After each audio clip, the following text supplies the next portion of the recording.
And on the Canadian cards, you've got back-to-back Canadian cards. I know you say you don't need Canadians to sell it up in Canada. Are you going to have trouble putting? You and Kevin could fight in Canada. The thing would sell out. No, I'm retired.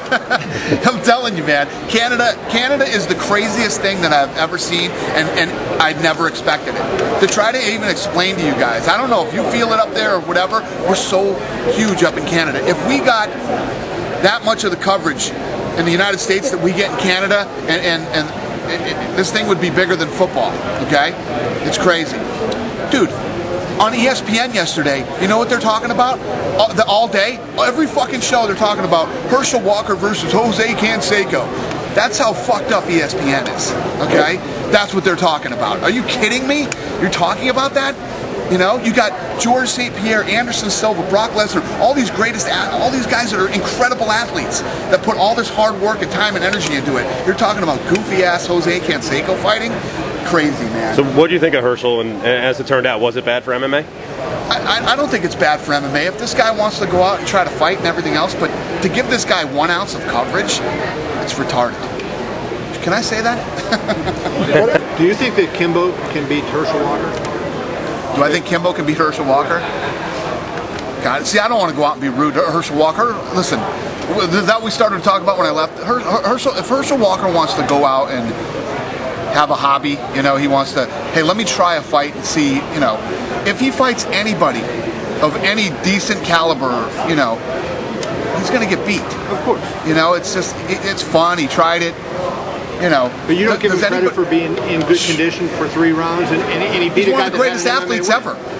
He's one of the greatest athletes ever. He's taking care of himself, you know. He's not one of these NFL players that blew up and turned into a 400-pound, you know. He's taking care of himself. He's a great athlete. He's a smart guy. He's done his thing. Do you want me to take him seriously in this sport? I can't. I can't. You know what I mean? It's impossible. The guy's, what's he ever going to accomplish? In personal goals, sure. He got in shape. He learned jiu-jitsu, learned mixed martial arts, and went in and competed in a fight. You know, is he ever going to compete at some type of level that you're going to be like, wow, look at Herschel Walker? No. Yeah, cool. The guy's 47. Mendez, you know, who's a pretty respected guy, made the comment last week. He said, you know, he's too old to legitimately be a top 10 guy. But he said, if you give top 10, but how about top 1,000? Well, but he said he made the comment that if he trained for a year or so and learned the game, that he would be a legitimate heavyweight, you know, in MMA. You know, you don't buy that? Does anybody here seriously buy that? The guy he fought had no athletic ability whatsoever. Had no strength, no stand-up, no ground. You know what I mean? I mean, I will sit here today and commend a guy who stayed in shape and taken care of himself to go in and fight a guy who is a complete, you know, gimme. But I guess it's shades of Kimbo, because you said the same thing about him, and now you're on the other way, so you don't see any way that it could go. You know what the difference is with Kimbo? Kimbo Slice was out there in the streets knocking people out, doing this and that. He went in and fought some fights, you know, and the thing with Kimbo Slice is, I said to Kimbo Slice, you know, the only way this guy ever gets into the UFC if he goes into the Ultimate Fighter. Now, this guy was getting offers from everybody to do all kinds of freak shows. He took a lesser offer to come to the UFC and try to prove himself. You know, and I got to give Kimbo Slice his props. He went in and fought Houston Alexander in a fight that I thought was going to be a completely different fight than it was. And if you want to know the truth, I thought Houston was going to win that fight. You know, I've seen Houston fight some guys that are good mixed martial artists. I don't know what fucking Houston Alexander showed up that night, but Kimbo Slice legitimately 100% won that fight and beat a guy who I consider, you know, a real guy, a guy who has you know, fought some good guys and beat him. I mean, he knocked out Keith Jardine. He knocked out Alessio Sakara. So I have to give him his respect.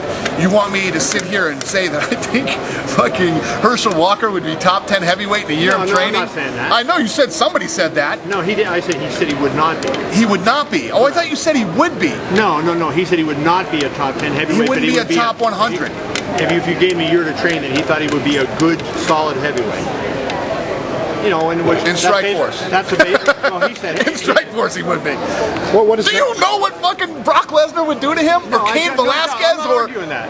You know what I mean? Fucking Herschel Walker would be fine. And what's next for Kimbo? It's a good question. I don't know. Off the top of my head, I couldn't honestly answer that question. It's not Mitrione? It is Mitrione. I can honestly answer that question. It's Mitrione. And is he in fighting? Canada? Yeah, And that's right. which one in Canada? You guys know more shit is it than I do. Montreal or? Is it Montreal? Or? Yeah, it's Montreal. Yeah.